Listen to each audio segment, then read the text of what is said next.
So since I'm still stuck out here in the woods, I figured, what's a movie I meant to review a while ago and I didn't get around to it? There's a couple, and this is one of the first of many that I'm kind of playing catch up on. Let's talk about Adam Sandler's second Netflix movie, The Do-Over. Yay. A wild jungle cat. Come here. Come here. I gotta make all the views now. Come here. Come here. I caught it. Whoa. Howdy.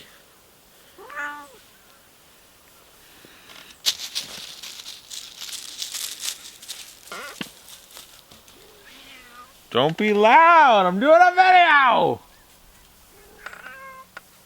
Yeah, fuck you too. Now the sun's rising, it's gonna blind me. I'm gonna look directly off into the sun. Had enough of your lip.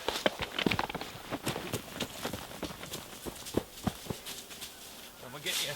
The Do-Over stars David Spade, Adam Sandler, Paula Patton, and is directed by Steve Brill, the cinematic genius that brought us things like Little Nicky, one of the segments in movie 43, Walk of Shame, Without a Paddle, Drill Bit Taylor, which I actually do like. I like Drill Bit Taylor. I think it's an enjoyable movie.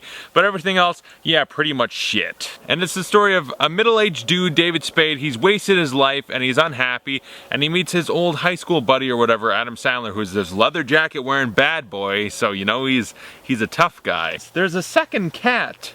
There's two cats in this video now. This is amazing. Come here. Come here. Just for a minute.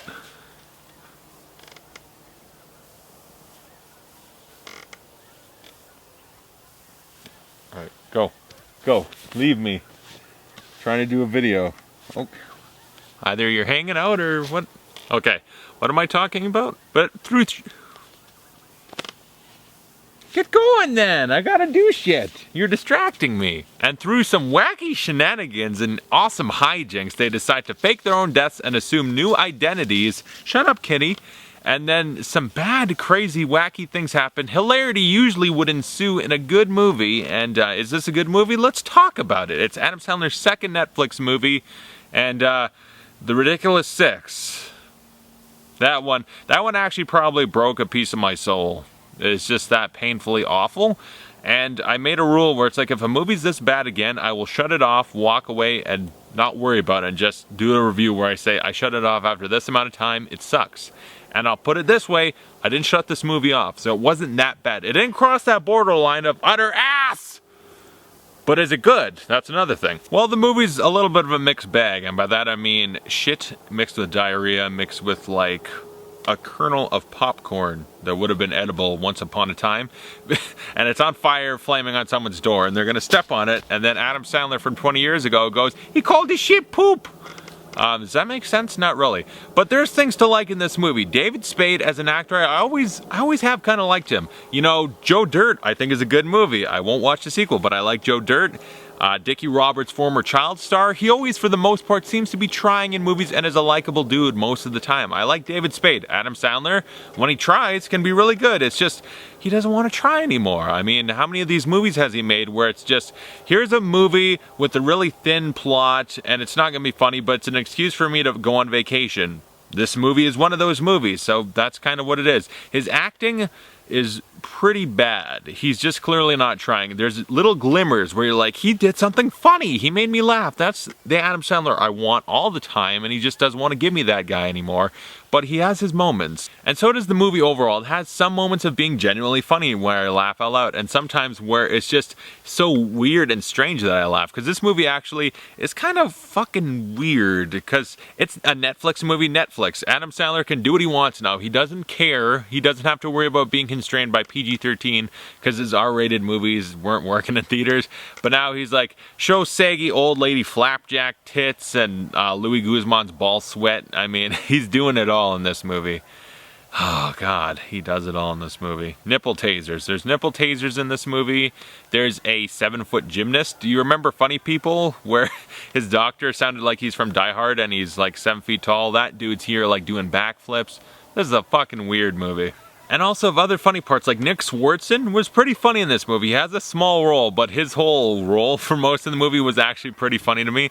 And then we got Paula Patton, who I liked a lot in Mission Impossible Ghost Protocol. I don't know if she's a great actress in that, because this movie is making me question if I did like her or not, because she's terrible in this. And I mean abjectly terrible. She's not good, she's not passable, she's awful. It's not just the script, it's her performance going with this bad script.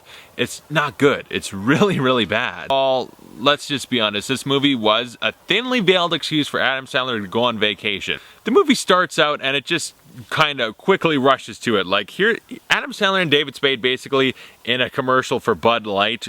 They got some seriously whorish product placement in this one. They had the is that a Bud Light party box? And there's one where there's actually basically a what is that thing Vin Diesel does in all the Furious movies? Corona? They have a blatant commercial for that too, and it's so whorish, it's just kind of like, my God, they sucking on the teats of corporate America, because it's pretty blatant. But it's like, all right, let's just hang out on the lake for a couple days and have some wacky shenanigans. Then let's go down to Puerto Rico or whatever and just hang out in a pool all day. Then let's go to this exotic location. Like, they just did that a couple times in this movie. It's just, let's go to these nice places to hang out, not really do much.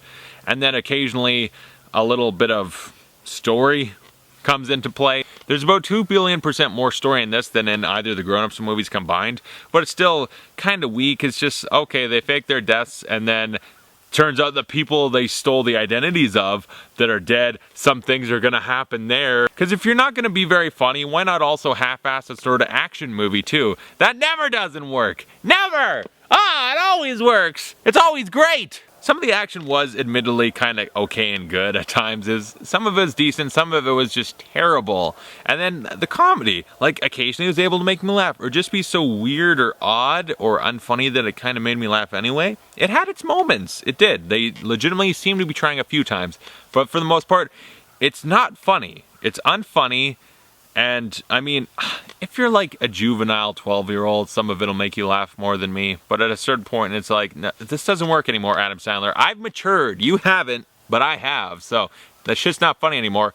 But occasionally it's funny, and occasionally the action works, and occasionally they even go for very heartfelt moments. And there's like a Shyamalan level twist in this, where it's like, you thought it was all about this, but whoa, there's something else going on here entirely. And it's actually so fucking bug nuts insane. Like, they really went there? Okay, can I just spoil it? Because what is this movie? Thinly veiled product placement and hanging out on like nice locales to lounge around in pools and stuff.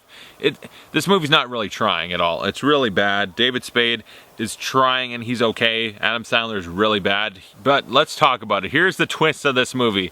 Adam Sandler has cancer. So that's the first thing. And the second thing is they have the cure for cancer in this movie. They have a cure for cancer, and they've discovered this. And so, first up, can I just say, because Adam Sandler has cancer, that's kind of a good excuse for how terrible he looks. Because the guy he walks on screen, and he looks like The Walking Dead. He looks like the fucking Crypt Keeper, actually. And it made me think, now, it's not just this movie. A lot of movies lately, Adam Sandler hasn't been looking too good. So it made me think, is he actually dying of cancer or some terrible disease? And that's why he's doing so many shitty movies, to just crank him out, make a lot of money to leave his kids with a good inheritance? It made me think, is that why he keeps doing shitty movies where he's not trying? I don't know. It's possible. So he has cancer, and that's why they're doing this journey of shit, because they have to get the cure for cancer, so he cannot die and stuff. But the movie ends and they've cured cancer, like they have it. Here's the cure for cancer.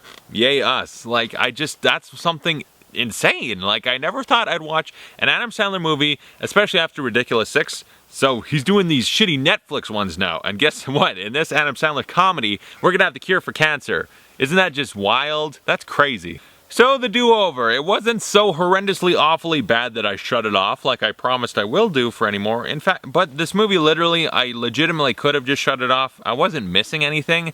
It's just kind of a boring movie. It's not funny. It had a few moments, but it's not worth sitting through the whole movie.